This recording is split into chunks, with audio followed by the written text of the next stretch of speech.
So your son's got depression, your husband's left you for a much younger woman, and you've got a massive head. Can things get any worse? Yes, of course.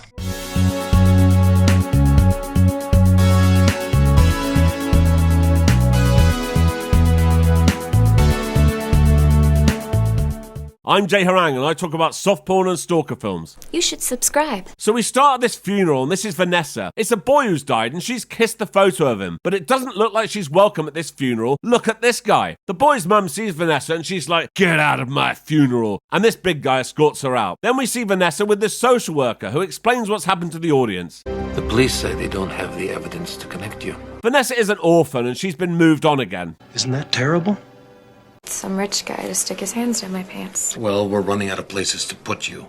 That's nice. Surely there's some sort of duty of care. Anyway, then we meet Chris and his mum, who has a massive head. Chris's dad has a drinking problem and has just left them. He's now with a 26-year-old with a much smaller head, so good for him. And here we are at school. Chris's mum is telling the principal that Chris has been depressed. His first girlfriend recently broke up with him. Now, this is a ridiculous side plot which we'll come on to later. She then goes to see the coach of the track team and convinces him to let Chris back on the team. For some reason, she's obsessed with Chris being on this team. Why? Don't know. Vanessa has moved into a new place and she's unpacking her things, and that includes this scrapbook of her dead mum. I'm not sure why she'd keep a newspaper article like this, but at least we know what's happened. Chris is at school now with his friends Cam and Matt, and he sees his ex Cheryl with her new boyfriend. I mean, she's probably got STDs now, like a bunch of them. Dude. Every time we see Cheryl with her new boyfriend, she spends the whole time staring at Chris. Apparently the new boyfriend is fine with this because he acts like it's not even happening. Vanessa is hanging around outside the school putting the feelers out.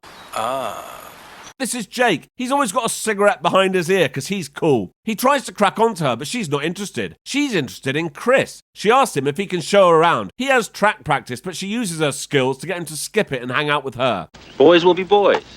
They hit it off immediately and now they're boyfriend and girlfriend, but Chris has to come home for dinner. Within seconds of him getting home, Vanessa has turned up at his house saying she's locked out, so she's staying for dinner. Next day at school, Cam and Matt meet Vanessa and they seem to be really excited on Chris's behalf. Oh, and here comes Cheryl with her new boyfriend and she's at it again. Vanessa has had enough of this. Stay away from Chris. I'm gonna smash a lead pipe in your face.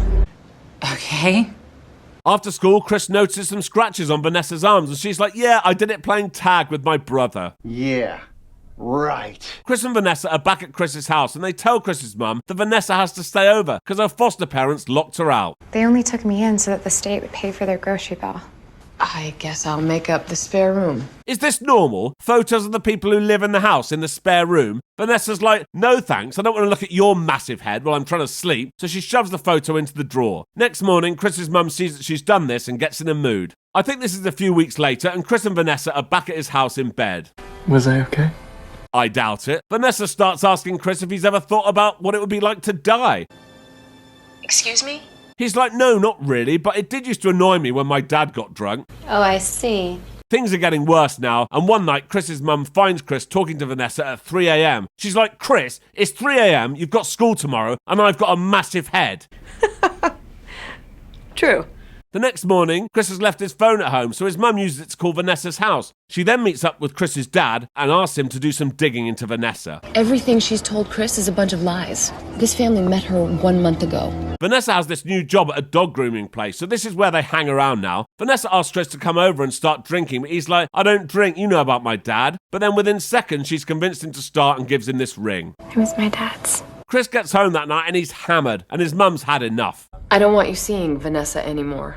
He's like, "Whatever, mum, you can't tell me what to do." Even his friends are pissed off now, and Matt tells him that coach has said if he misses one more practice, he's off the team. Vanessa messages Chris asking him to skip practice, but he doesn't, so she's hanging around the field with Jake. Jake really loves animals. Does he? So this is enough to make Chris go back to the dog grooming place and start smoking and drinking. While that's going on, Chris's dad is over at the house telling his mum what he's found out. Apparently her mum suffered from a delusional disorder and killed herself when Vanessa was 6. Vanessa suffers from similar issues to her mother. She's also a pathological liar. Ooh, that can't be good. It also turns out that the guy whose funeral we saw Vanessa at the beginning was her ex, and he killed himself 6 weeks after getting involved with Vanessa. Oh, dear. When Chris gets home, they tell him what they found out, and the next day, Chris gives her dad's ring back. I thought you were different. So Vanessa immediately goes off with Jake, and Cam and Matt see them in the woods. Chris is gonna blow a gasket. She also decides to make friends with Chris's ex Cheryl. You're crazy. Yep, she is. This really annoys Chris, so he wants to get back together with her. What?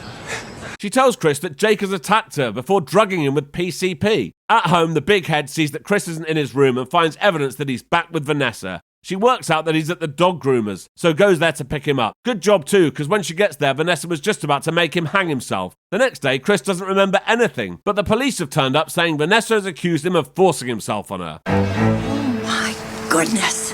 At the station, Chris tells the police what he remembers, but they've already decided that he swung by the dog groomers to assault her because he found out she dumped him for Jake. Your best friends are prepared to provide statements that she dumped you for Jake. Ooh. Both Vanessa and Chris have been told not to discuss this with anyone at school. So the next day... I mean, we had such a great day. Everything was fine. You know, like I never thought he would do something like this. Even Cam and Matt won't speak to him. Our parents think it'd be best if we just play it cool till this thing sorts itself out. So now everyone hates Chris. Loads of people are making threatening phone calls and sending emails to him, and no one at school will talk to him. While Chris is at home, Vanessa calls him. We were a couple. I didn't have to you. I'm not sure that's quite how it works. Anyway, she's convinced him he's guilty, but his mum's like, don't be an idiot, Chris, you didn't do it. You are not capable of such violence. But these people are, and Chris ends up in hospital. It turns out that he was on his way to see Vanessa, and they're still talking despite her accusations. I miss you. God, I need to see you. What? Chris's mum sees Chris is wearing the ring again, so she tries to get hold of Vanessa's social worker. Yes. Vanessa. He says he can't discuss her, but he gives her some of the names of people who may be able to help her. The first one is the mum from the funeral earlier. The second one is the mother of another kid who also killed himself. When she gets home, Chris isn't there. He's gone to meet Vanessa, and the police are here. She drugs them with PCP. Chris's mum finds out where they are by going through his computer, but Vanessa has spiked this alcohol-free cherry soda. She's convinced Chris to cut himself, and she's about to leave, but his mum's here, and there's a fight. Get away from my son! Go away! The police are on their way.